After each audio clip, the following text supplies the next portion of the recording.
everybody and welcome back to my YouTube channel. My name is Jess and today's video is going to be a TBR update.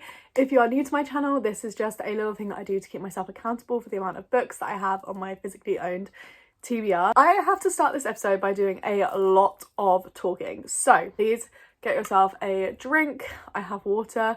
Please get yourself a drink, a nice snack, because this one might be a long one. It ended last month with this many books on our physical TBR. I'll have it on the screen because I don't actually know. But I went onto my Kindle app and I realised that I had When in Rome by Sarah Adams on there, and it wasn't a book on my physical TBR, so that's automatically adding a book count on. I also brought the first two books in the Boys of Tommen series because I've heard so many people talk about it and in a really positive light. It was 99p on the Kindle deal, so I wanted to get them all, so 99p, so I downloaded them both. First things first, I had a pre-order in the mail, which was The Prisoner's Throne by Holly Black, which rightful space in the bookshelf is there. So I had this book pre-ordered and delivered to me. I then went to town with one of my really close friends and we were having just a really nice chill day and brought some books. I brought some books and I ended up picking up two books from the work. So I picked up The Night Shift by Annie Crown, which is a bookworm and baseball player romance. Also purchased Done and Dusted for £3 for Done and Dusted by Lila Sage. Look how stunning this cover is. It is part of a interconnected romance series, I believe. And then just today, which is the 30th of March, if I just waited to buy these, they wouldn't put me over my TBR count, but they do. That's a spoiler for the end of this video, but they do put me over my TBR count. I wanted to purchase Hopeless by Elsie Silver, and I knew this was in the free for £6, and I was just going to buy this book. I went in to just buy this book today, but they'd refreshed their like free for £6 romance section in my local works store, and I ended up picking up a couple more, okay? Then I also got Filthy Rich Vampire by Genevieve Lee. And then finally, I also got The Nanny by Lana Ferguson. I've had a lot of people talk about this author recently. I think she has a book called The Fake Mate that a lot of people really enjoy. And I saw this one and I just thought, you know what, I've got to. And I also have a thing for single dad romances. Don't know what it is, don't know when I got this thing, but everyone that I've read, I've really enjoyed. And those are all of the books that I hauled this month. So obviously that's significantly increased our TBR count. So now it's my time to read books. I was in a bit of a reading slump this month. So when I picked up this book with my close friend, I ended up reading it straight away and read it in one sitting. Incredible.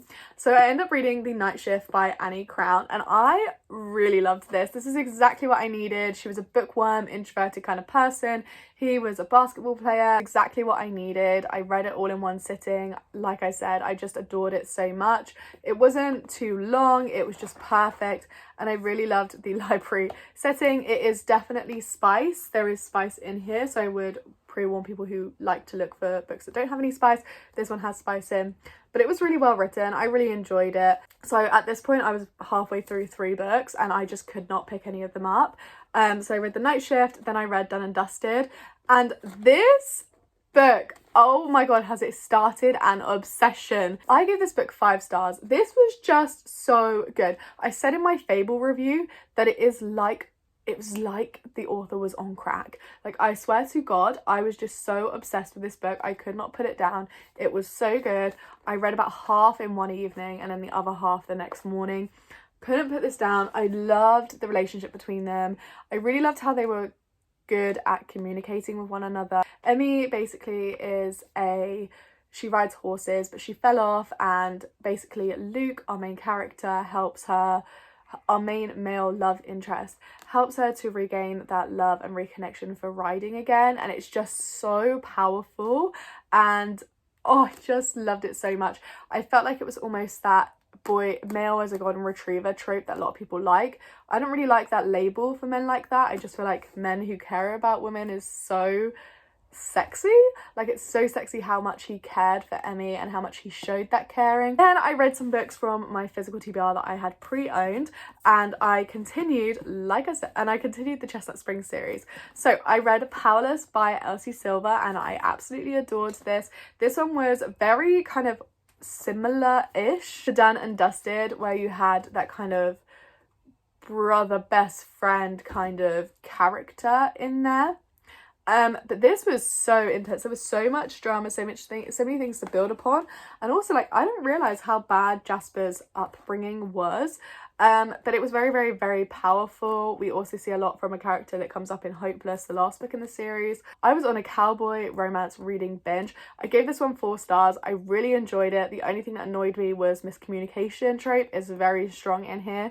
The reason why these two don't get together sooner is just one whole conversation that could have been had years in advance. I think I was kind because I really liked them together and I really liked the writing style from Elsie Silver in this book, and because of that I couldn't give it lower than a 4. I really did love their story, but I do feel like they were just a big miscommunication trope. And after this I went straight into reading Reckless by Elsie Silver, and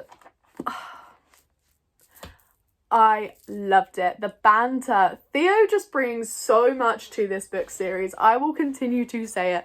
I love him so much. Winter is a character that I was very intrigued by in the first 2 books. So to see her come back in this book and her relationship with Theo is just the best. And again, Theo is one of those supportive people, and I will say there is a bit of miscommunication, but not between the two of them deliberately, and I just really love this one. I gave 4.5 stars. This series has just been going on the up and up for me. After reading those 2 from the Chestnut Spring series, the only thing I wanted to read was Hopeless, and I've been putting off reading, well, going to purchase it because I knew that it would push my TBR count up and I didn't really want to do that. But I was really good, and instead I read 3 volumes of Jujutsu Kaisen. I'm going to talk about all 3 together. So I read volume 3, 4 and 5. I love Jujutsu Kaisen. I've watched the whole first season and the films twice, 3 times, maybe even 4 times. I really enjoy the anime. I really like the manga as well. It's very close to the anime, but I feel like you get to know your characters more in the manga. Very, very, very happy with this. 4 stars across the board.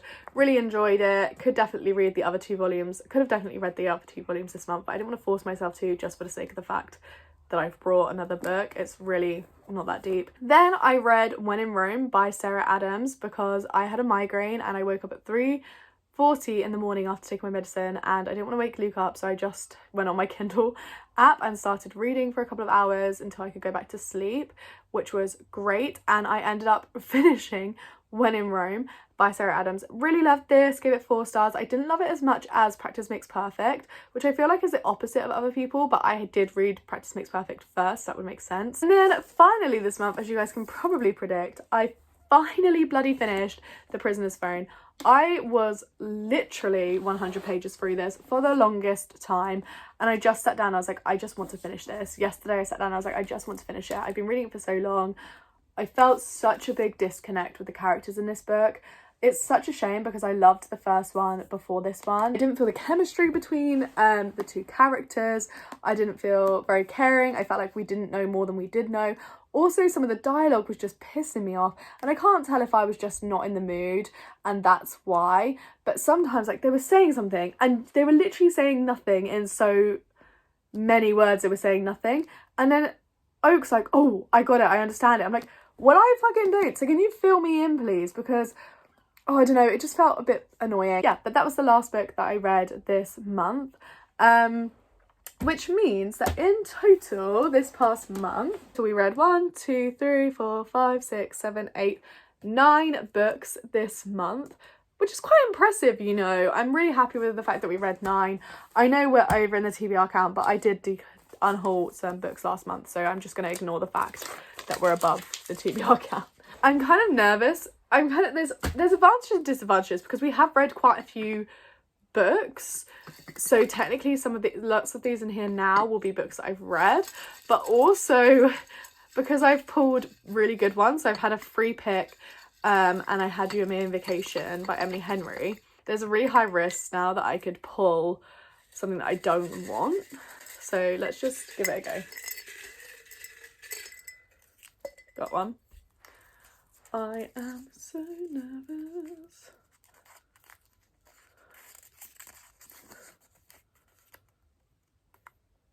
Is it the right way around? Oh! Okay. Okay, I'm not mad about this. My facial expressions may look like I'm mad. I'm not mad.